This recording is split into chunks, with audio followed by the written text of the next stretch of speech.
Assalamualaikum warahmatullahi wabarakatuh. Halo sahabat MPC, jumpa lagi bersama aku mengabarkan, memberitahukan dan juga menjengkelkan ya terkait sidang lanjutan perkara nomor 1 ya gugatan Pilpres 2024. Hari ini tim hukum Amin langsung membawa saksi ahli yang bernama Wahyudi dan juga pengamat pemilu ya yang ikut memberikan tanggapan terkait kejanggalan Sirekap, contohnya di wilayah Jabar ya, Bandung. Nah, hari ini di tanggal 1 April 2024 kita mendengarkan tadi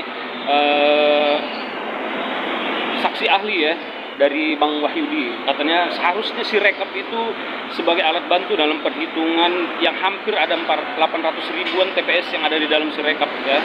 Dan dengan kualitas yang sesungguhnya dan handal seharusnya bisa menjadi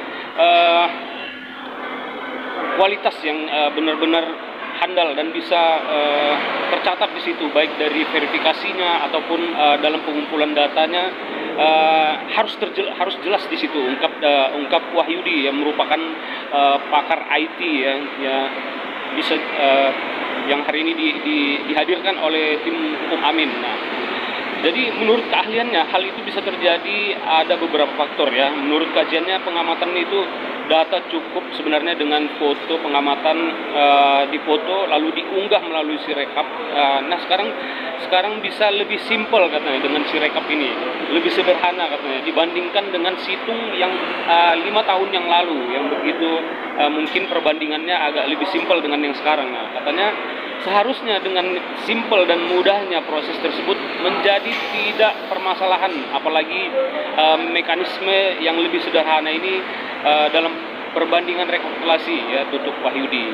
Jadi semoga Mahkamah Konstitusi hari ini bisa mengabulkan ya gugatan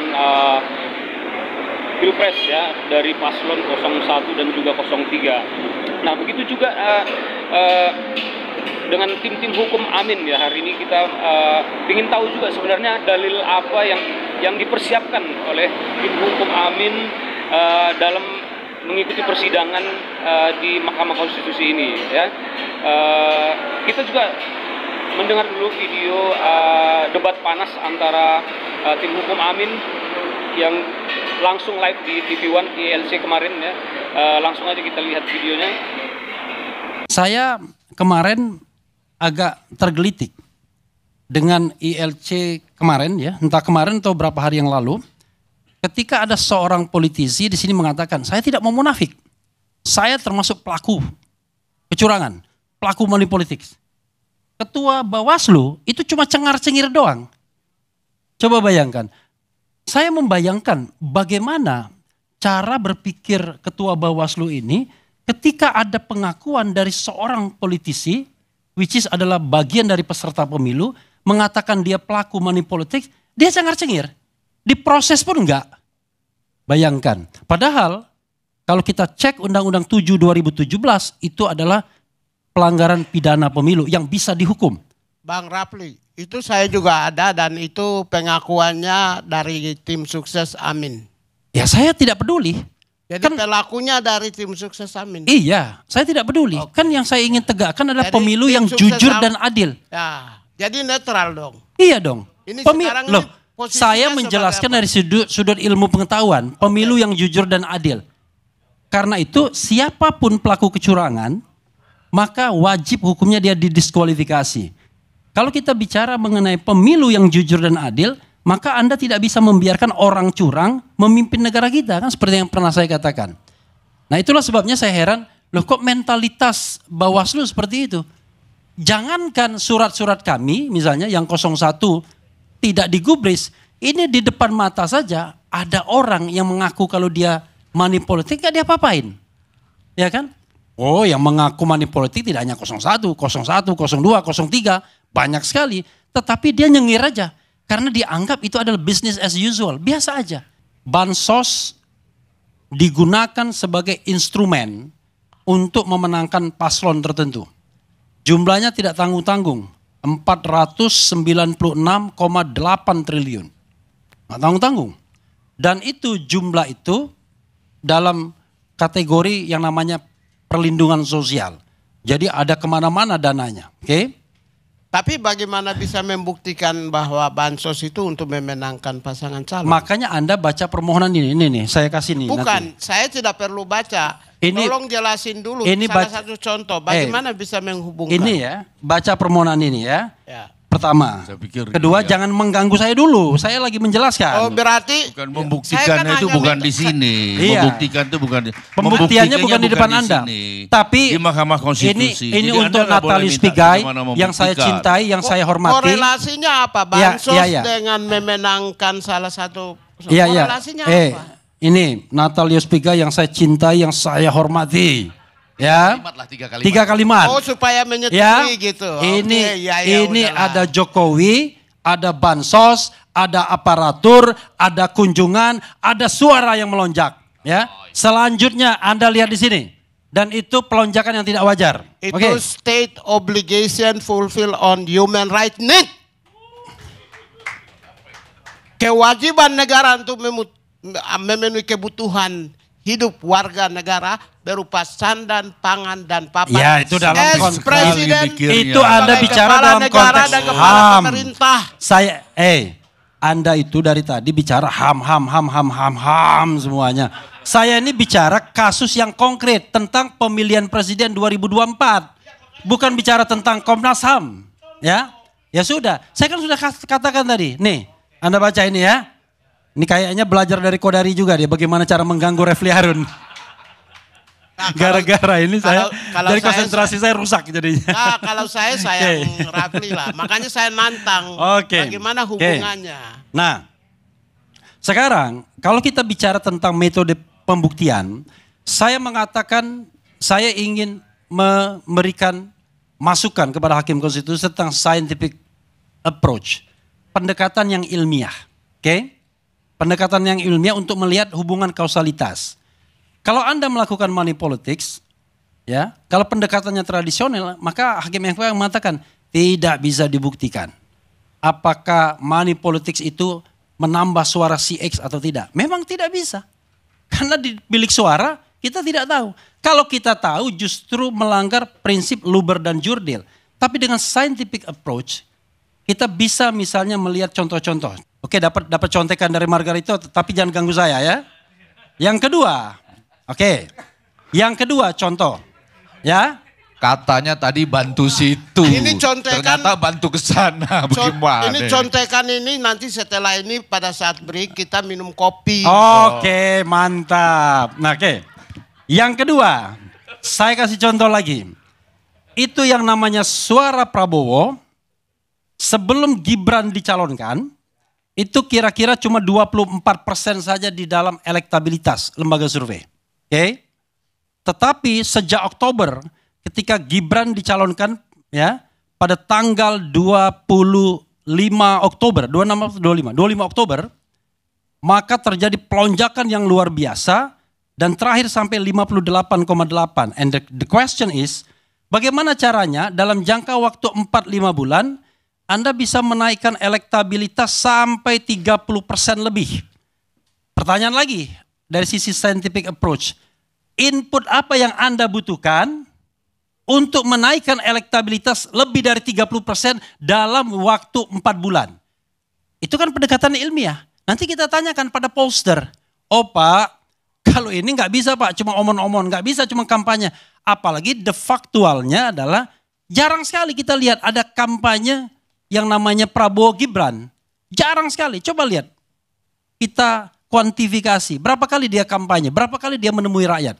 Tapi kenapa suaranya begitu besar? Karena ada yang disampaikan. Orangnya tidak datang. Tapi barangnya datang. Kan bisa kita argumentasikan. Yang ketiga. Saya kasih contoh lagi. Suara partai politik pendukung Anies. Itu lebih banyak 3 juta lebih dibandingkan suara Anies. Jadi suara gabungan dari Nasdem, PKB, dan PKS. Itu 3 juta lebih banyak daripada suara Anies. Ini pemilu kapan? Pemilu sekarang. Ngapain saya pemilu yang kemarin? Pemilu sekarang. Sudah, jangan dipotong lagi, nanti lupa saya. Iya. Ini penting ini. Ini untuk pembelajaran. Lalu, suara Ganjar Pranowo, ya, suara partai pendukungnya yang cuma PDIP dan P3, itu pun P3 tidak lolos parliamentary threshold, lebih banyak 7 juta lebih dibandingkan suara Ganjar Mahfud. Oke? Tetapi suara 02, Anda tahu berapa? 24 juta lebih banyak dibandingkan suara pendukung partainya. Kita bicara scientific approach. Kita bicara logika. Karena ini sesuatu yang besar. Ntar dulu, jangan diganggu lagi. Enggak, ini logika. Saya kira ini tidak sesat ini. Begini, ini fakta Pak. Fakta, saya mau kasih tahu fakta. Bisa terbuka ya untuk umum. Ada seseorang, sekretaris jenderal partai pendukung, salah satu pasangan. Partainya besar pengusung. Sekjen telepon saya. Tanggalnya ada, waktunya apa. Dia ada di kampungnya Bang Margarito. Pigai, saya di kampung di sini, di Ambon. Pokoknya Prabowo presiden, tapi karena saya sekjen partai, saya menangkan partai. Ya udah, oke. Cukup ya. Cukup dulu, saya selesaikan dulu. Oke. Saya ini bicara salah tentang satu contoh. Ya, I know. Bahwa Udah, kalau yang begitu, Pak. Ini kan tadi ilmu saintifik. Ini yang fakta-fakta di lapangan. Fakta, tetapi Anda itu membandingkan anak ayam sama gajah. Yang saya ceritakan tuh gajah, 24 juta lebih. Suaranya lebih. Yang Anda ceritakan tuh satu orang ngomong. Itu kan partai pengusung besar. Iya, tapi tetap aja satu. Melulu. Iya, saya mengatakan yang namanya Sirekap ini adalah alat bantu. Benar, Bawaslu ngomong, KPU ngomong, tapi itu alat bantu kecurangan. Kenapa begitu? Ini lagi-lagi pendekatan yang saintifik. Berdasarkan 2 bukti yang kita dapatkan. 1, dari mana angka 56, 57 dan terakhir menjadi 58,58% itu? Ya, ada ahli kita nanti yang akan mengatakan bahwa Sirekap sudah disetel. Ini sekian, ini sekian, ini sekian. Ada orang yang mengatakan kepada saya bahwa Sirekap itu sudah ada isinya sebelum dengan penghitungan suara. Waktu Indonesia bagian Barat, penghitungan suaranya dimulai pukul 2. Tapi pada pukul 1 sudah berisi itu barang. Ada ribuan TPS yang terisi katanya. Dan saya tanya, ini di mana? Itu cuma cengar-cengir doang. 4 provinsi di Sumatera. Berarti Coba confirm bayangkan. waktu Indonesia bagian Barat. Saya membayangkan Artinya belum dilakukan penghitungan suara, sudah ada isinya. Oke. Ketika ada pengakuan Ahli kita dari yang akan kita seorang ajukan politisi, juga mengatakan hal yang which is demikian, adalah tapi saya tidak bagian sebutkan dari namanya peserta untuk keamanan dirinya. mengatakan dia pelaku manipulasi. Maka saya katakan, Dia si cengar-cengir. rekap sudah diisi, Diproses pun lalu enggak. dikonfirmasi oleh Bayangkan. quick count. Padahal Nah, kalau kita cek Undang-Undang the quick 7 count is 2017 a big itu question. adalah Pada saatnya kita juga harus pelanggaran tanya, pidana pemilu yang bisa dihukum. kita harus cek Bang Rafli, quick count ini, itu saya apakah juga ada, dan mereka itu menguasai pengakuannya dari hulunya? tim sukses Amin. Apakah mereka menguasai tidak peduli. inputnya? Oke, Jadi pelakunya quick count dari sebagai tim sebuah sukses metode Amin. yang Iya, ilmiah. saya tidak Tapi peduli. apakah Kan Anda yang saya ingin kontrol tegakkan hulunya? adalah pemilu yang Tim sukses jujur dan Amin. adil. Ya, jadi Field netral. workernya. Iya dong. Apakah Ini Anda kan Anda Saya kontrol menjelaskan pemilihan dari sudut ilmu TPS-nya? pengetahuan, pemilu yang Nah, jujur dan adil. quick count sama Karena itu semua. siapapun Oke. pelaku kecurangan, 56, 57, 58 itu sama hukumnya semua. dia didiskualifikasi. Dan Kalau kita setelah bicara quick count mengenai hadir, pemilu yang jujur dan Sirekap adil, down. maka Anda tidak bisa Hilang tuh membiarkan barang. orang curang memimpin Sirekap. negara kita. Kan seperti Kenapa? yang pernah saya katakan. Saya menduga biar tidak Nah, orang itulah sebabnya tidak saya bandingkan heran, dengan Sirekap kok yang baru mau mentalitas mulai bekerja. Bawaslu seperti itu. Malamnya Jangankan muncul Sirekap surat-surat kami, dengan misalnya persentase yang 01, sudah tidak sama. digubris. Ini Kalau di kita depan bicara mata saja, tentang ada evolusi orang suara yang mengaku persentase, kalau dia nggak money bisa politik, dia. nggak diapa-apain. Tergantung siapa Ya kan? duluan yang input. Oh, yang mengaku Kalau yang money input politik Aceh, ya pasti 01 duluan. 02, Bisa 03, 90%. Banyak sekali. Tapi Tetapi ini dia enggak. nyengir aja. Dari Karena hari dianggap pertama itu adalah business as sampai usual. Sirekap Biasa aja. almarhum, Bansos udah almarhum sekarang Sirekap. digunakan Di sebagai almarhumkan. instrumen Itu untuk angkanya memenangkan tidak berubah. paslon tertentu. Persentasenya. Jumlahnya tidak tanggung-tanggung. Luar biasa kan? 496,8 Dan ketika yakin tuh yayasan apa tanggung. menggugat Dan ke itu Komisi jumlah Informasi itu untuk transparansi Sirekap, dia kategori minta yang data namanya Sirekap. perlindungan Apa yang dilakukan sosial. oleh KPU? Jadi ada mengeluarkan kemana-mana dananya. Oke. PKPU, Tapi peraturan bagaimana KPU bisa yang membuktikan bahwa dimaksudkan bansos agar itu Sirekap memenangkan menjadi informasi yang paslon? dikecualikan Makanya Anda baca untuk 3 tahun permohonan ke ini depan. nih. Saya kasih nih. Bukan. nanti. Saya Artinya tidak perlu baca. KPU Ini benar-benar tolong jelasin melindungi dulu. Ini Sirekap salah satu contoh. agar Bagaimana bisa tidak menghubungkan? dilakukan Ini ya, audit forensik. baca